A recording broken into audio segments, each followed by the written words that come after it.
ಕೆರಟಗಿಯಲ್ಲಿ ಅದ್ದೂರಿಯಾಗಿ 78ನೇ ಸ್ವಾತಂತ್ರ್ಯ ದಿನೋತ್ಸವವನ್ನು ಆಚರಿಸಲಾಯಿತು.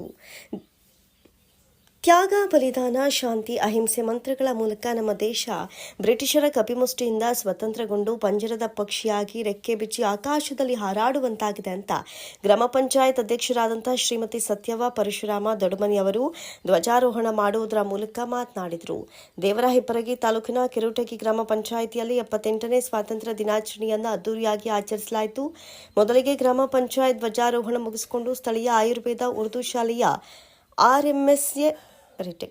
ಆರ್ಎಂಎಸ್ಎ ಪ್ರೌಢಶಾಲೆಯಲ್ಲಿ ಧ್ವಜಾರೋಹಣವನ್ನು ಮುಗಿಸಿಕೊಂಡು ಕೊನೆಗೆ ಸರ್ಕಾರಿ ಮಾದರಿ ಪ್ರಾಥಮಿಕ ಶಾಲೆಯಲ್ಲಿ ಧ್ವಜಾರೋಹಣ ಮಾಡೋದರ ಮೂಲಕ ಅದ್ದೂರಿಯಾಗಿ ಸ್ವಾತಂತ್ರ್ಯ ದಿನಾಚರಣೆಯನ್ನು ಆಚರಿಸಲಾಯಿತು. ಈ ಒಂದು ನಾಡ ಹಬ್ಬದಲ್ಲಿ ಪಂಚಾಯತ್ ಅಭಿವೃದ್ಧಿ ಅಧಿಕಾರಿಗಳಾದ ಶ್ರೀಮತಿ ಎಟಿ ಅಂಗಡಿ, ಸರ್ವ ಪಂಚಾಯತ್ ಸಿಬ್ಬಂದಿ, ಜಿಲ್ಲಾ ರೈತ ಮೋರ್ಚಾ ಅಧ್ಯಕ್ಷರಾದ ಶ್ರೀ ಸಿದ್ದು ಬುಳ್ಳ, ಗ್ರಾಮ ಪಂಚಾಯತ್ ಉಪಾಧ್ಯಕ್ಷರು, ಸರ್ವ ಸದಸ್ಯರು ಭಾಗವಹಿಸಿದ್ರು. ಮಾದರಿ ಪ್ರಾಥಮಿಕ ಶಾಲೆಯ ಮುಖ್ಯೋಪಾಧ್ಯಾಯರಾದ ಶ್ರೀ ಎಸ್ ಸಾತಿಹಾಳ ಎಲ್ಲರನ್ನ ಸ್ವಾಗತಿಸಿದರು. ಈ ಕಾರ್ಯಕ್ರಮದಲ್ಲಿ ಕೆರಟಗಿ ಎಲ್ಲಾ ಶಾಲೆಯ ಶಿಕ್ಷಕರು, ಅಂಗನವಾಡಿ ಹಾಗೂ ಆಶಾ ಕಾರ್ಯಕರ್ತೆಯರು, ಊರಿನ ಹಿರಿಯರು, ಶಿಕ್ಷಣ ಪ್ರೇಮಿಗಳು, ಪತ್ರಿಕಾ ಮಿತ್ರರು ಎಲ್ಲರೂ ಭಾಗವಹಿಸಿದರು. ವರದಿ Vishwanath Reddy, public news 6 channel, Vijayapura.